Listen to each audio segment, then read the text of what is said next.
Last time on Start Taking Action on Climate Change, you butthole! Yeah, we're all gonna die! Yeah! This time on frickin' you get the idea.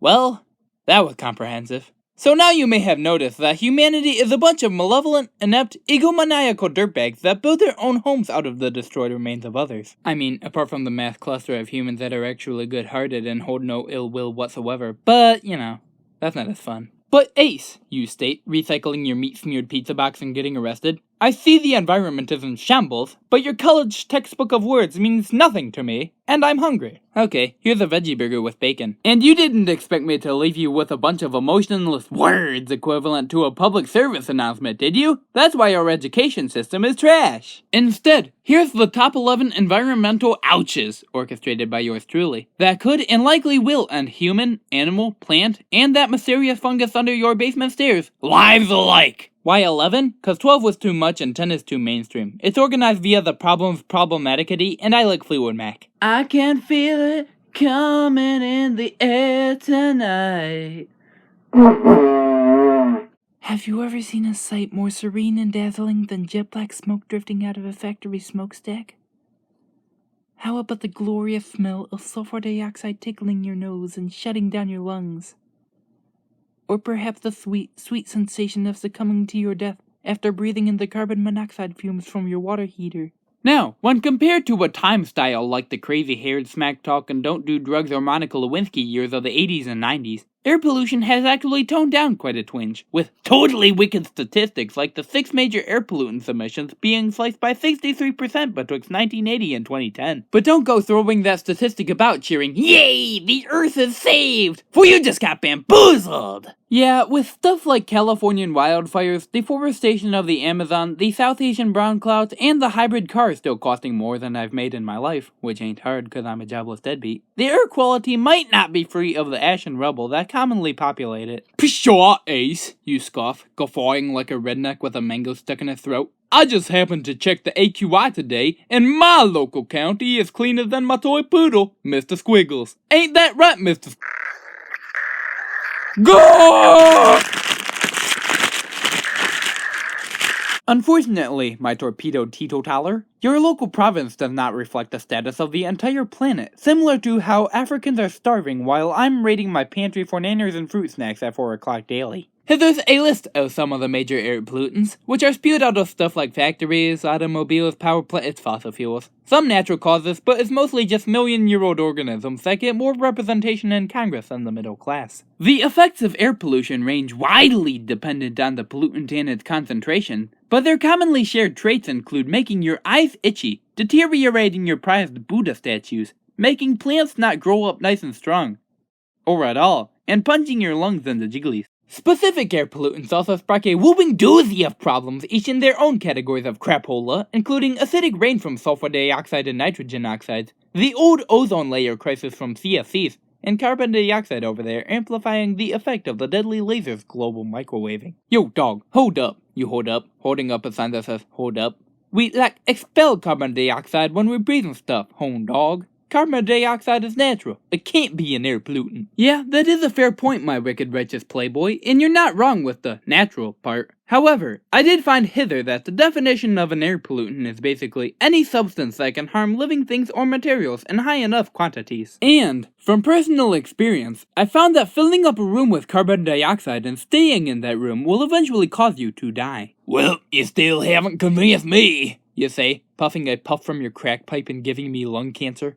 But about this air pollution, what on God's green earth can we do to stop it? Laws and regulations, baby! Take that Clean Air Act and make polluters clean up their act, and perhaps we may finally be able to stop putting air fresheners in cars. Also, let's ban ciggies and vapes so I can actually use the frickin' school restroom.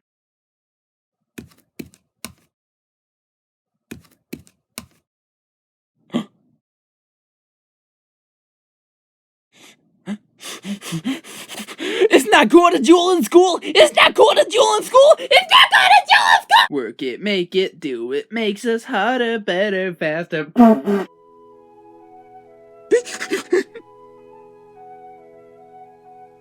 Aw, you look sad. What's wrong, Breezy? Him.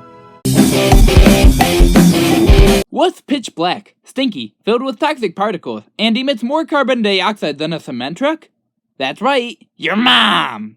And also coal. Now, energy is pretty much one of the building blocks of our antisocial society, being that it powers pretty much everything industrial, mechanical, technological, and waffle.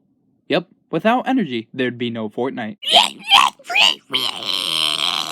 And boy howdy, we sure have energy resources that give energy. So first, there's the non-renewables. Many will be tempted to point at these energies and shun them while going, oh, for their lack of available materials, but gotta be honest, there's pretty large supplies of all of them hidden haphazardly in the Earth's crust that should suffice long enough so my generation can tell our grandkids of the great meme wars. Nah, just kidding. We're screwed if we don't convert to renewables. But their essential problems lie not in the fact that they're non-renewable, but rather within the energies themselves. Coal and oil have less benefits than mowing your lawn with chopsticks instead of a lawnmower, and their existence is essentially pollution. But the rest of them exist. Natural gas isn't complete crap simply for the fact that it might produce less carbon dioxide than coal.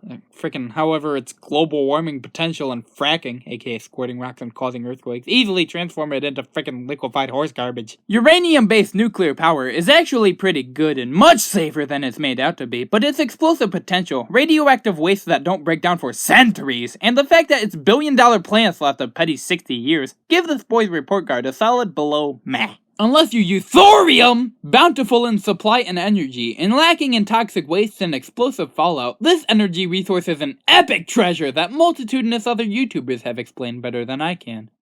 If only the world governments would pull their heads out of their anuses and listen. Similarly, non-renewables, or renewables, are praised as an all-holy green resource that everyone should switch to effective immediately. But again, there's a few of these resources that are no better than the fricky fossil fuels they try not to be. Take biomass, for example. If you want to use the power of burning down forests to hydrate your electric toothbrush with chemical reactions, be my guest. What you'll gain in shiny teeth will be lost in climate instability. Or how about water power, the most used renewable resource worldwide? While water wheels look sexy and it makes quality energy, it also makes some good downstream floods, sediment clog, homeless people, and forced collapse of freshwater ecosystems downstream from it. Beat that, natural gas! But these are only a few rotten tomatoes. Sources like underground heat and the sunbeams of Ra harness some nifty energy that I'll recommend to you, your family, and your local librarian. But if you want an energy resource that doesn't suck, how about one that blows? Wind is godly! High power output, high net energy yield, high revenue, low prices, high wind speeds when plopped into the ocean, high chances of getting you a girlfriend, and the chance to say you get your electricity from a really gnarly bloat! Sure, its land consumption is pretty fat, and needs a backup system when nature's run out of breath, and suicidal birds like to play chicken through the giant spinning blades, but nothing besides thorium can compare to the power of the ocean, man!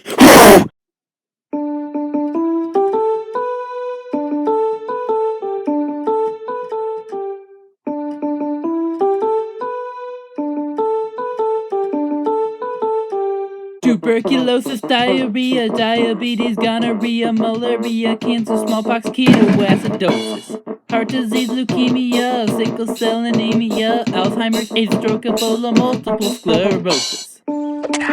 Rigby! Epilepsy, salmonella, kidney disease, influenza, cholera, bubonic plague, ulcerative colitis, depression, scurvy, hepatitis, laryngitis, Zika virus, polio, mad cow disease, and even gingivitis! We didn't start the fire! Alright, cool it. Now, while I like cholera as much as the next guy, you might know that one pest and its foreign disease wield the potential to spread throughout your city and murder half your population before you can say, hey guys, look at this baby.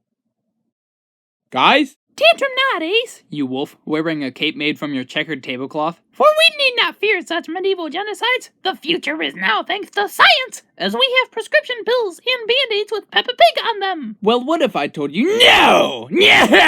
While modern medicine is an expensive luxury that serves as a cure-all for your worstest diseases, whether it be through Tylenol, robot legs, or antifreeze, the upcoming events of the future may nullify the effectiveness of your vaccines and Sour Patch Kid-flavored airborne tablets to the level of Cheese Whiz. Firstly, there's the nuisance of genetic resistance. Essentially, it's when a species of pest or germ gets showered in so much brand of a medication that it develops a gene that's resistant to this medication and spreads it to its gang until it's part of their infrastructure. What this means is that, say, you have tuberculosis and you try using whatever you use to cure tuberculosis, but it didn't work because the tuberculosis is immune to it after 100,000 other people apply the same stuff to it. Congrats, humanity, you've officially made freaking hypergerms. Alongside that is climate change, and how that is actually growing the ability of mosquitoes and other disease-packed organisms to inhabit your local province and bestow upon you the explosive diarrhea.